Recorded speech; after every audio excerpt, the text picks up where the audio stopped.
अच्छा, comedy comes naturally to you, तो comedy ज़्यादा पसंद करते हैं करना या सीरियस काम? सब चीज़ों का अपना मज़ा है। एक्चुअली एक और बड़ी अजीब सी बात आपको बताऊं, शायद मैंने एक दफ़ा पहले फैज़ में भी कही थी। कॉमेडी मैं करती थी, हमारी सारी फैमिली बहुत विटी है। मेरे अब्बा की फैमिली, अम्मी तो बेचारी ज़रा, हमारी अम्मी को हम हमेशा कहते थे पंच लाइन ख़राब कर देती हैं। कोई बात सुनाती थी फुस कर देती थी। मेरी पप्पी कहती थी भाभी तू ना सुनाया कर, तुम पता है ना आए परवीन आतिफ ऐसी थी कि बंदा पेट पकड़ ले। कहती है ये सारा काम ख़राब कर देती है। मेरे अब्बा के जितने कज़न्स थे, कोई डॉक्टर, कोई डेंटिस्ट, कोई फलाना, कोई मुसरत नज़ीर के जो हस्बैंड डॉक्टर अरशद मजीद है वो मेरे अब्बा के सगे खालाजाद भाई हैं। तो एक मतलब महफिल ऐसी होती थी कि पेट पकड़ लें आप, सब नेचुरली ऐसे थे, विट सबका भरा हुआ था।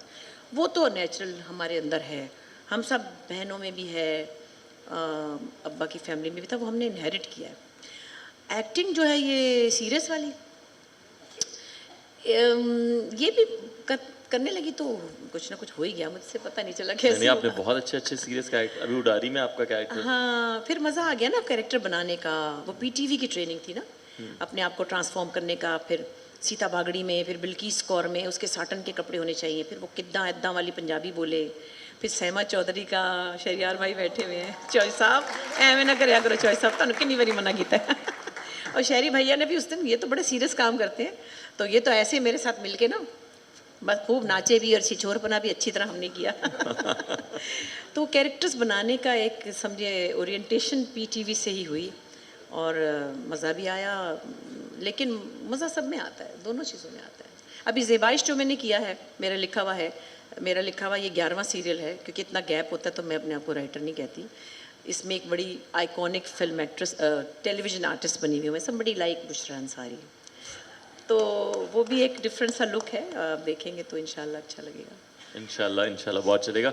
अच्छा, आपकी तीनों दोनों बहनें भी एक्टिंग में ही हैं, जी सुम्बुल आपा भी और अस्मा आपा भी। जी, नीलम, नीलम के अलावा, नीलम तो हाँ, अफसाना वो तो निगार है। शायर, हाँ, शायरा भी हैं, हाँ, अफसाना निगार। नीलम अब कभी कभी लिखती हैं। गवांडन ने उन्होंने लिखा था ये पीस सॉन्ग, जो पिछले दिनों हमारा काफ़ी सुना गया और असर किसी को भी नहीं हुआ। उस वक्त तो हुआ था, अब तो उसके बाद उसने और ही छुरी फेर दी सब पे। अच्छा, अल्लाह ही माफ़ जितने करे। अब्बा कंजर्वेटिव थे, चारों बहनें ही आ गई।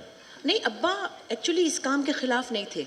अब्बा थोड़े इनसिक्योर थे। आपको अंदाज़ा है कि पंजाब में थोड़ा माहौल है ऐसा कि जिसमें उनको था कि मुझे अपनी बेटियों को लोग मैं भेजूंगा, उनके ख्याल में मेरिया सोहनिया सोहनिया तियां ने, मैं उन्होंने गाना सिखा के सिंगर बना दे, फिर की करांगा। तो बात तो वही थी, और कहते थे भाई शादियां करो, अपने घर जाओ, फिर आपका जो दिल चाहे, जैसे कि सबके माँ बाप ऐसे कहते हैं। लेकिन अब्बा हमसे गाने सुनते थे, बड़े खुश होते थे। अम्मी और हमको कोई मुश्किल गाना कहते थे, ए हुण याद करो तो सुनाओ। फिर एक दफ़ा कहते हैं तुसी किन्नियां चंगियां हो, मैनू किन्ना अच्छे गाने सुनांदियां हो। तो अब्बा अप्रिशिएट बहुत करते थे, लेकिन बस हमें उन्होंने गाना नहीं सिखाया, अपनी बीवी अच्छा। को सिखा दिया। अच्छा, ऐसे घर में आप रहीं जहाँ पे अब्बा आपको अप्रिशिएट भी करते थे, गाना भी सुनते थे। आजकल का जो हालात हैं, जिसमें आप देख रही हैं कि वो जबरन शादियाँ भी हो रही हैं और ये सब कुछ रुकने का नाम ही नहीं ले रहा, तो डिफरेंस कितना ज़्यादा फील करती हैं? आजकल के मुझे लगता है जो आपकी जनरेशन के लोग हैं, शो बिज़नेस के अलावा भी थोड़े से मुझे लगता है क्लियर है। हमारे जनरेशन के जो मर्द थे वो कंफ्यूज थे, क्योंकि उनकी अपनी वालदाएँ जो थीं, या उनके घर के माहौल में बहुत ज़्यादा कंजर्वेटिव कहना चाहिए, या उनकी सिंपल सी माएँ थीं, एजुकेशन भी इतनी नहीं थी। मेरी हालांकि दादी उस वक्त अदीब आलम और क्या कहते थे उसको, वो करते थे ना, एक मुंशी फाजिल के कोर्सेज किए थे, वो हर वक्त नावल पढ़ती थी, हांडी पका रही होती थी, हर वक्त किताब हाथ में थी। तो वो एक बेसिक लेवल की एजुकेशन सबके पास तो नहीं थी।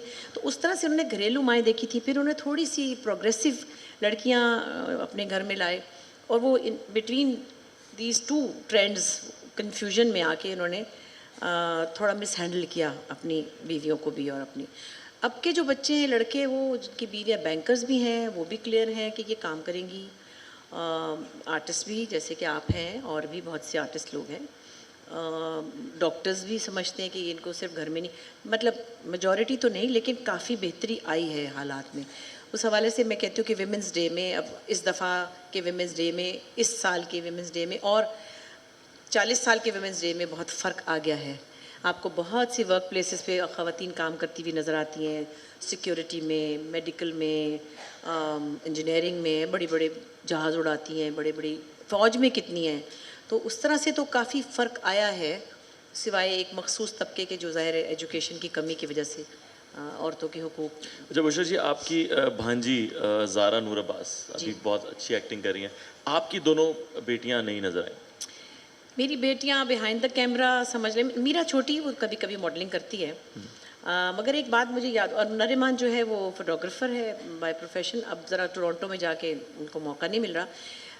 साकिब मलिक के साथ एसोसिएट डायरेक्टर भी थी और काफ़ी इंटेलेक्चुअली बड़ी रिच है वो, बड़ी वाली।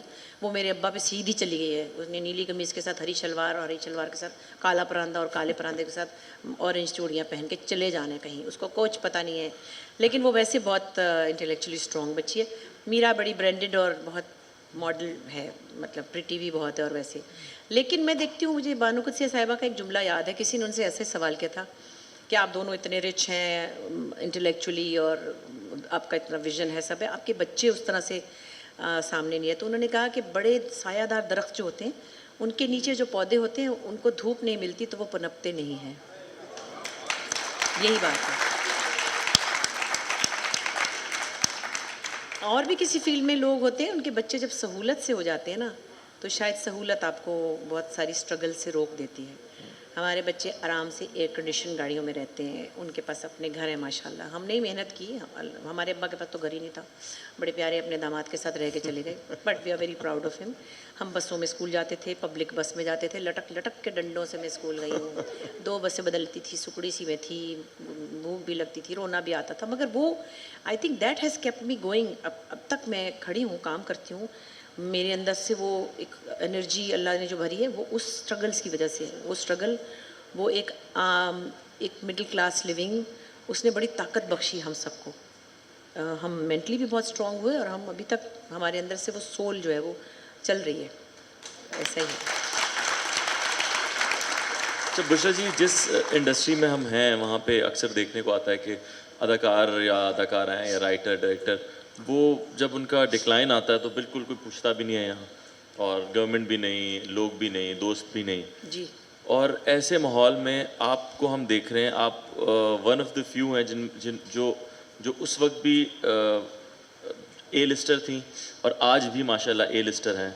आप उस वक्त भी फ्रंट रो में फ्रंट सीट पे थी और आज भी वहीं पे हैं, और आपने ये सारा काम बग़ैर ब्रेक लिए किया है। बच्चे भी आपके माशाल्लाह सेटल्ड हैं, घर भी बना लिया आपने, जो जो आपके ड्रीम्स थे वो भी पूरे हो गए, और आप एक ए लिस्टर हैं अभी तक। ये कैसे किया आपने?